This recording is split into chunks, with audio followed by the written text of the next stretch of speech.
अब क्या करें भैया, बिना घड़े निकाले जल कैसे भरेंगे? मटके तो नहीं उतार सकते, ऐसे ही प्रयास करते हैं। यही एक मंत्र है जिससे असुरी शक्तियों से हम सुरक्षित रह सकते हैं। घड़े में वो प्रवेश नहीं कर सकते हैं। भैया ऐसे तो कितने दिन लग जाएंगे आश्रम में जल भरते भरते? अब यदि माता ने दंड दिया है तो उसके पीछे का उद्देश्य भी उन्हें ही पता होगा। चलो शेष घड़े भर लेते हैं।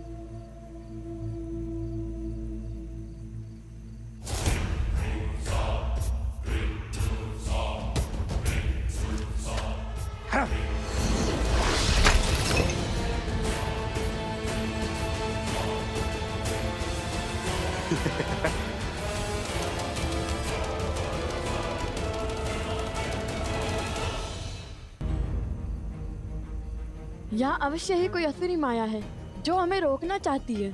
भैया अगर हम जल नहीं भर पाए तो दंड और उसके पीछे का उद्देश्य कैसे पूरा होगा? किसी भी समस्या का हल रोने से नहीं, सोचने से होता है।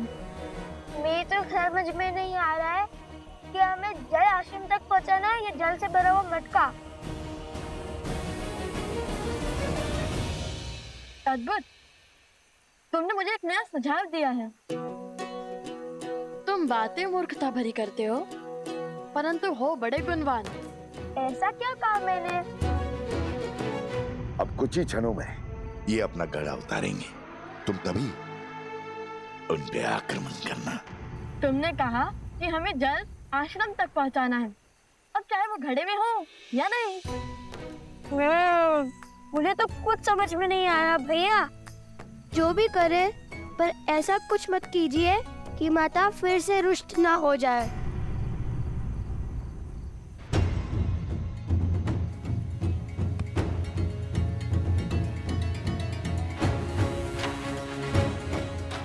तुम चिंतित ना हो, तुमने जो सुझाव दिया है उससे माता प्रसन्न नहीं होंगी, दुखी नहीं। तो बोलो जय श्री राम, जय श्री राम, जय श्री राम, जय श्री राम, जय श्री राम, जय श्री राम।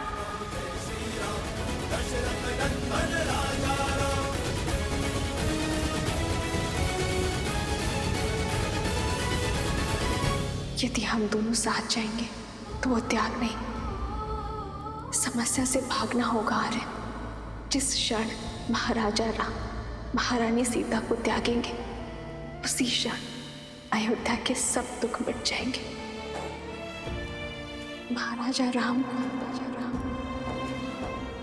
महारानी का त्याग करना होगा। राम इस राज को एक सक्षम राजा ही नहीं, सर्वश्रेष्ठ उत्तराधिकारी भी चाहिए। बिना युगल आहुति के न यज्ञ पूर्ण होता है और ना ही उसका फल मिलता है।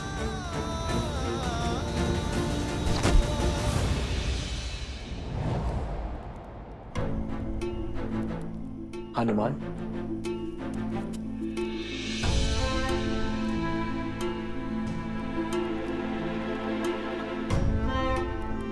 क्या बात है हनुमान,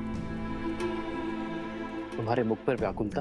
प्रभु, सहस्त्र रावण के पुत्र चंद्रबाहु ने वानर राज सुग्रीव की पुत्री त्रिनावती का अपहरण कर लिया है। इस कारण महाराज सुग्रीव के राज्य में बहुत अशांति फैल गई है। इस विपदा से निपटने के लिए महाराज सुग्रीव आपका परामर्श और आपकी सहायता चाहते हैं।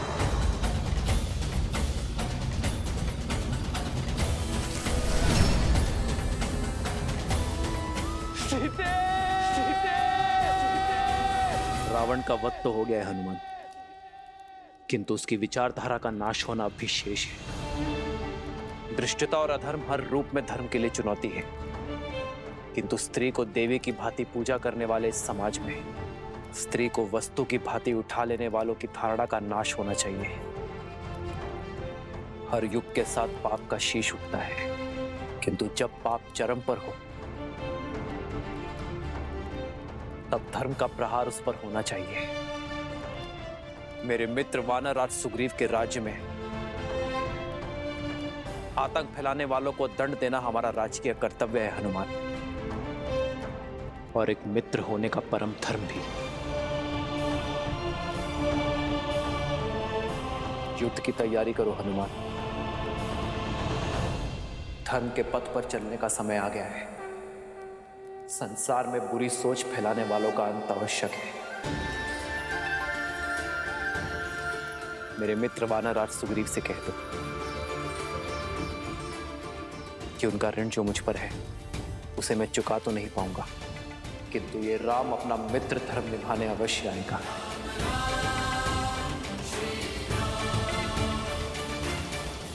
वंदिनी, वंदिनी, वंदिनी, क्या हुआ कुमुदनी?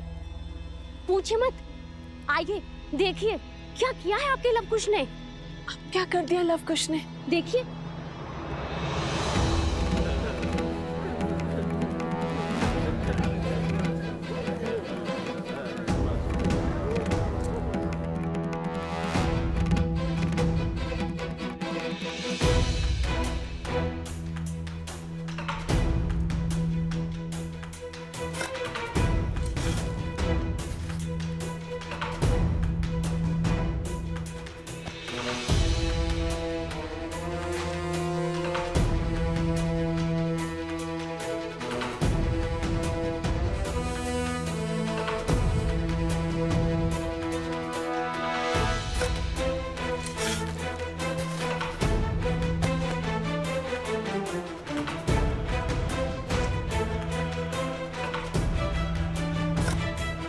क्या कर रहे हैं ये लोग?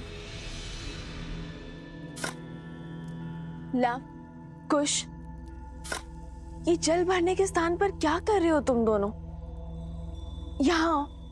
और ये सर पर मटके? सब बताते हैं माता, सब बताते हैं। बस कुछ क्षण रुक जाइए।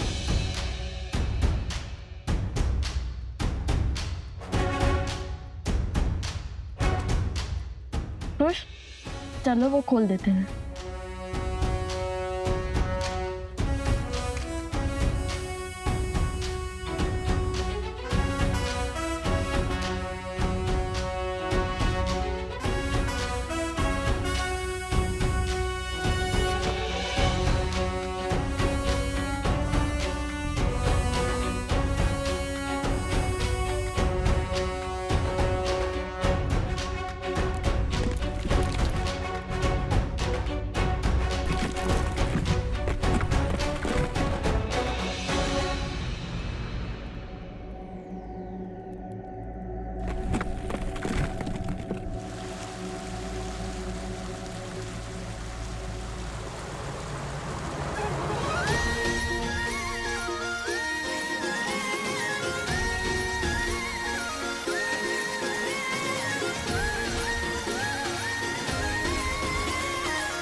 क्षण भर पहले जल की एक बूंद नहीं थी और अब देखो पूरी की पूरी नहर बन गई है।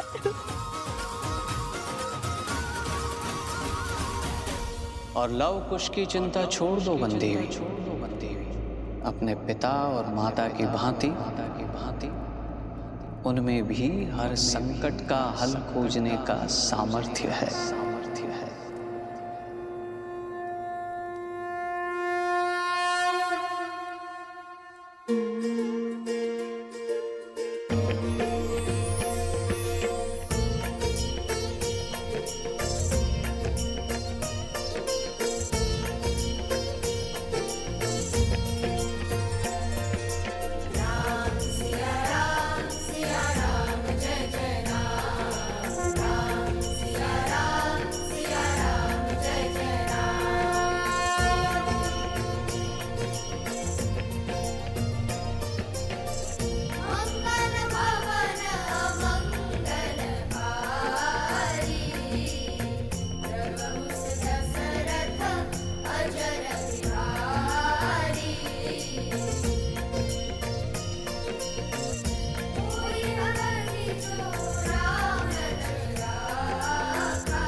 माता, पता है भैया ने क्या सोचा?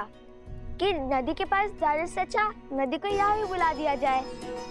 अब इस आश्रम में किसी को भी जल की समस्या नहीं होगी, चाहे कोई बालक कितने भी मटके की ना फोड़ दे।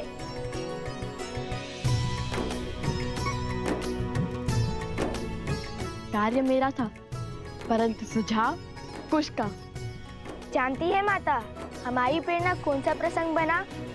जब नल और नील ने राम नाम लिखकर लंका तक सेतु बनाया था, तो हमने सोचा जब राम नाम का पत्थर सागर में तैर सकता है, तो राम नाम का फावड़ा नदी के लिए मार्ग क्यों नहीं बना सकता?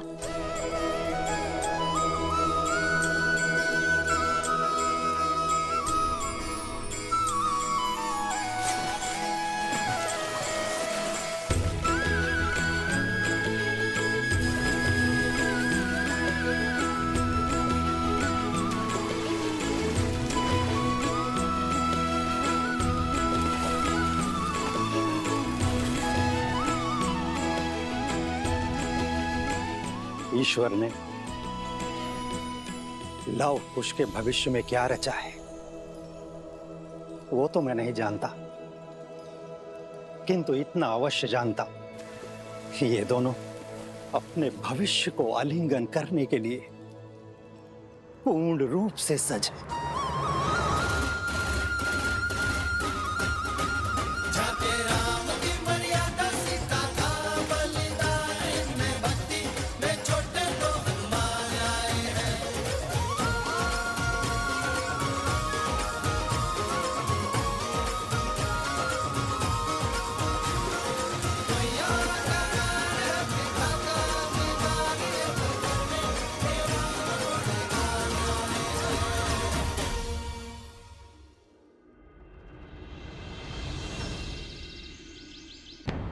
माना कर्तव्य महत्वपूर्ण है राम, परंतु अश्वमेध की घोषणा करके उसे रोक देना अशुभ भी है और अपयश कारक भी।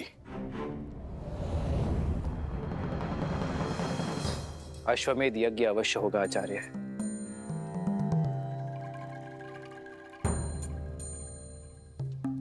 अभी मैं युद्ध में जा रहा हूं आचार्य, किंतु मेरे युद्ध से लौटते ही ये यज्ञ आरंभ होगा।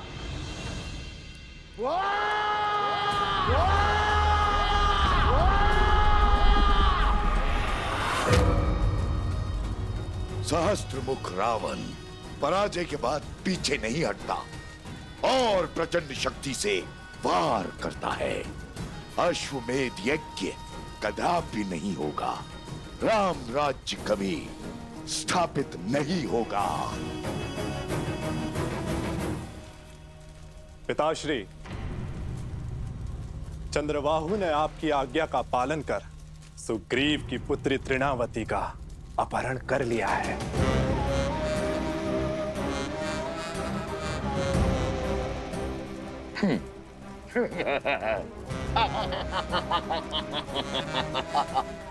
कैसे कैसे बचोगे राम मेरे इस प्रहार से? अब राम को सुग्रीव की सहायता के लिए जाना होगा और अयोध्या अश्वमेध यज्ञ से वंचित रह जाएगी। और राम के जाते ही हम अपनी शक्ति से उसकी प्रजा में पुनः धर्म की स्थापना कर देंगे।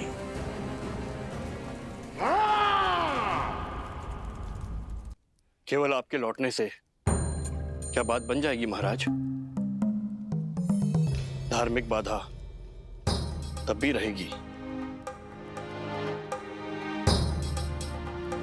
इस युद्ध से लौटकर इस समस्या का हल अवश्य होगा आचार्य। अर्थात आप दूसरा विवाह करेंगे?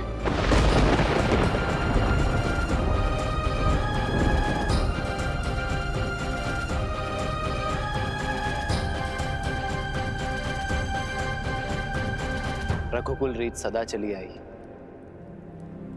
प्राण जाए पर वचन न जाए।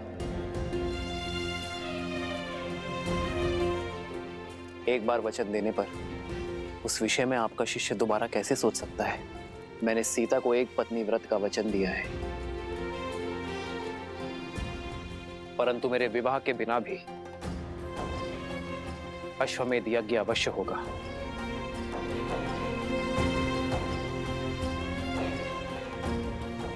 राजा का सपत्नी यज्ञ में बैठना आवश्यक है ना। मैं युद्ध से लौटते ही भरत को अयोध्या का महाराज घोषित कर दूंगा।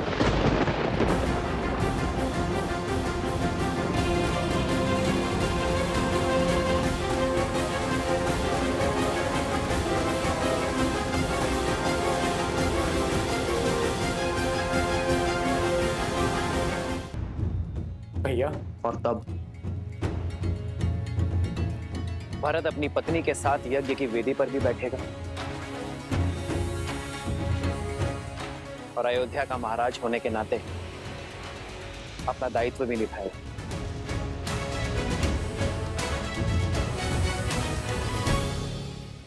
ये क्या कह रहे हैं आप भैया? नहीं, ये मुझे स्वीकार करना होगा भरत, क्योंकि ये मेरा निर्णय है। समझने का प्रयास करो भरत। या तो तुम अयोध्या के महाराज बनोगे या सीता का ये राम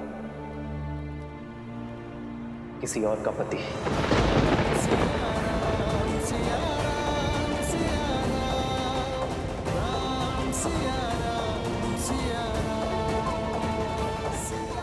और मेरा चयन तुम जानते हो भरत। मैंने एक पत्नी व्रत धारण किया है।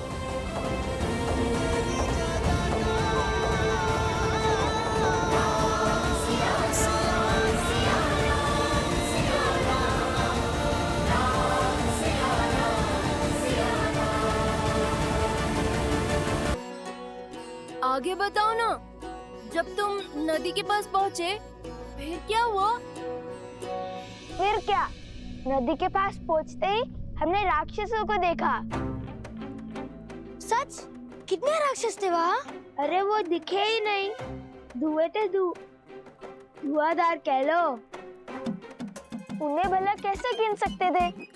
एक भी हो सकते हैं और अनेक भी। सच? फिर तुम्हें भय तो बहुत लगा होगा ना? भय? और मुझे जो भय को भयभीत कर दे वो कुछ हूँ मैं।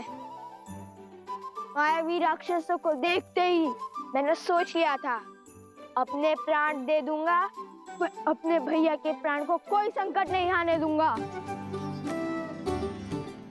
और मैंने बिना विलंब किए यूं बाण उठाया और हर आदमी पर अपने प्रहार का प्रकोप बरसाया। उस समय तो आंखों से आंसू निकल रहे थे और अब मुख से बड़े बड़े बोल उमड़ रहे हैं। फिर क्या हुआ? बताओ ना खुश। फिर क्या, भैया ने मुझे जगा दिया और मेरा सुंदर स्वप्न टूट गया। कहानियां बनाना तो कोई तुमसे सीखे।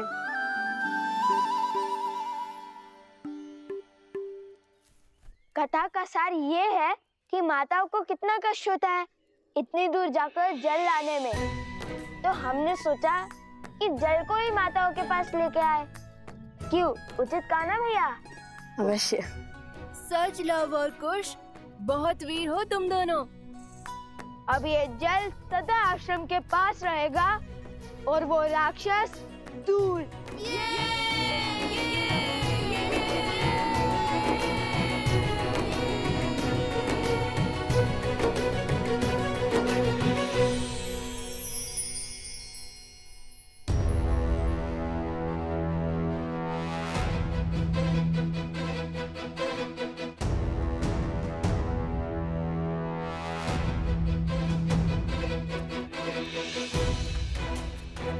महाराज, क्या समाचार लाए हो अंगद? हमारे पास इतनी सेना नहीं है कि हम इस दुर्ग को चारों ओर से घेर सके महाराज। परंतु आप निश्चिंत रहे महाराज। मैंने प्रण लिया है उस चंद्रबाहु का वध करने का, जिसने बिना कारण आपकी किष्किंधा राज की पुत्री का अपहरण किया। अंगद, हमें शीघ्रता करनी होगी। इस किले को भेदना होगा हमें, इससे पहले कि इस किले से आक्रमण हो।